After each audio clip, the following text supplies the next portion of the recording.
Komið sæl og verið velkomin í Ísland í dag.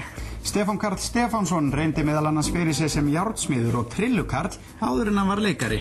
Já, nákomnir segja reyndar að hann sé ofvirkur, sumir reyndar velvirkur, drífandi, uppátækjasamur en umfram allt fyndinn. Já, við skulum sjá nærmynd af Stefáni Karli Latabæjar skúrki. Jú. Velkomin á söngkeppni Félags framhaldsskólanema á Hótel Íslandi 1995. Og hér kemur kynnir kvöldsins.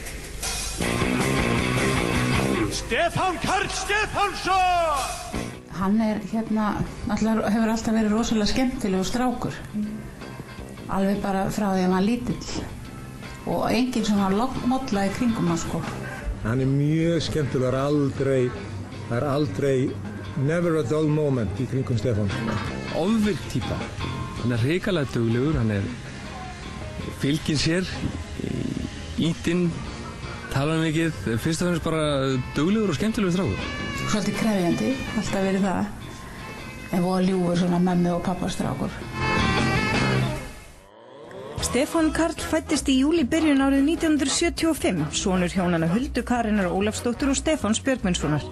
Hann ólst upp í Hafnarfirði og gekk í grunnskóla þar. Hefðbundið námi átti lítinn áhuga hjá Stefáni og eftir 1 ár í Flensborg og 2 í járnsmíðanámi við Iðnskólann í Reykjavík sættist hann við örlög sín og sótti í leiklistaskólanum, þaðan sem hann útskrifaðist árið 1999. Síðan hann útskrifaðist hefur Stefán komið víða við, leikið í leikhúsi, bíómyndum og sjónvarpsþáttum svo eitthvað sé nefnt. Hann vakti svo heimsathygli í hlutverki Glannaglæps í Latabæ og flutti frá því til San Diego þar sem hann býr með konu sinni Steinunni Ólínu Þorsteinsdóttur og börnum þeirra 4. Hann var náttúrulega alltaf að leika eitthvað og fíblast sko.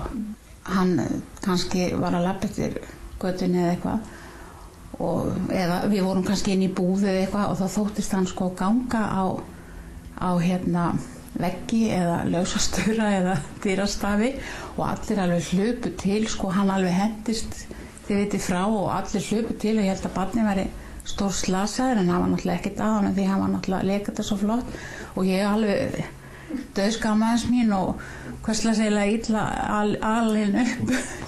illa alin upp drengur þetta væri en ég hló náttúrulega í laumi að honum því að ég hefði bara gaman á honum sko. Coca-Cola-verksmiðjan nú að brenna. Ástæðan fyrir því svo að það hrapaði Concorde-flugvél ofan á hana og hún sprakk. Við skulum líta á það nánar. Hann náttúrulega bara stoppaði ekki. Það bara einfalda svarið. Og það var endalaus einhver fíflagangur í honum sko.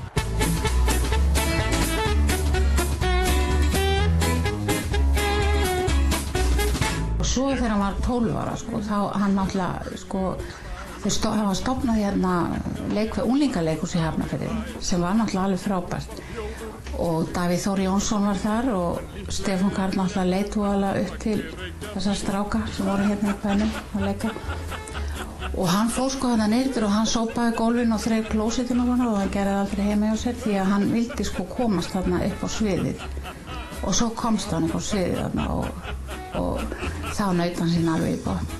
Ég held að hann fyrsta leikriti sem hann lék í, þar lék hann held ég 5 hlutverk sko og gerði það alveg með glæsi bragð og hann lék sko þýskukennara og dönskukennara og allt konur, hann var mjög klár í því að leika konur.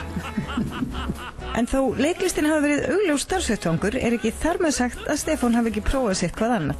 Hann fór að læra járnsmíði.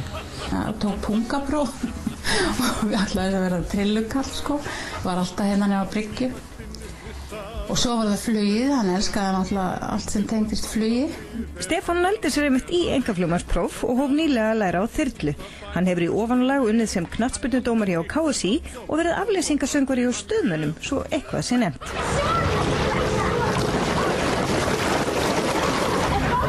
Aumingi Jesús.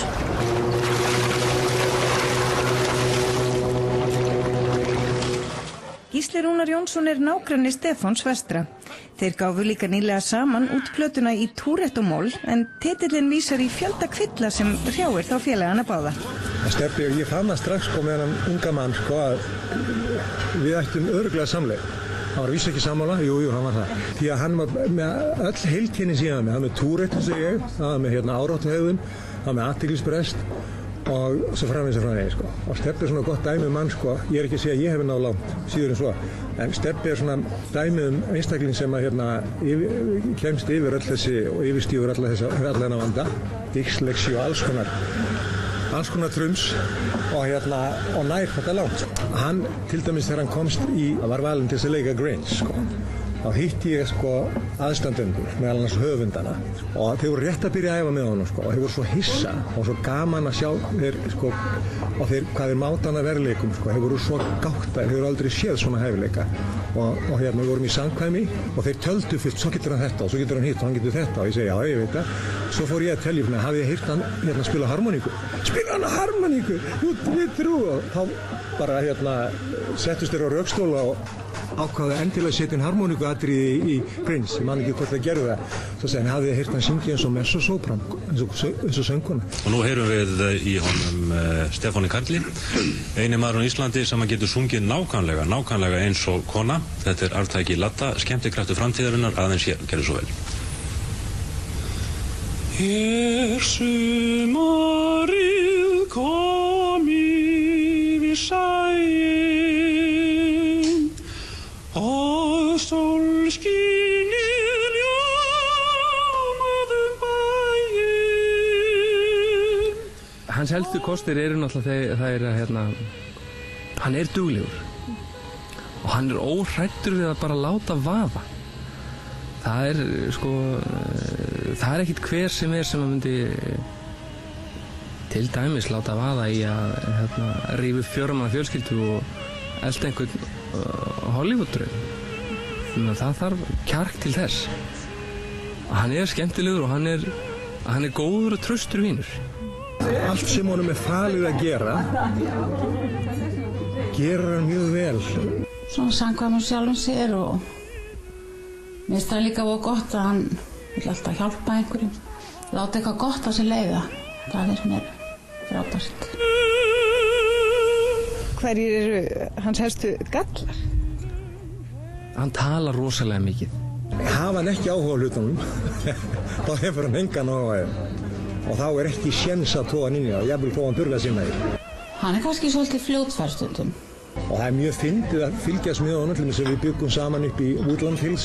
Hann kom með svona 15 hugmyndir að handritum yfir daginn og rauk út og þá urðum við að hlusta á það, þá rauk hann og það var saman hvað við vorum að gera. Við vorum að fara yfir eitthvað handrit eða eitthvað og þá byrjaði hann að lesa, við urðum bara að hlusta. Það var engar undankomu auðið.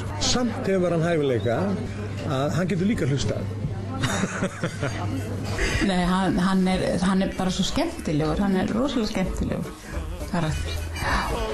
Já, hann einhvern veginn virðist alltaf ná að toppa sjálfan sig. Ég get alveg trúið eftir 5 ár, þá verður búin að ná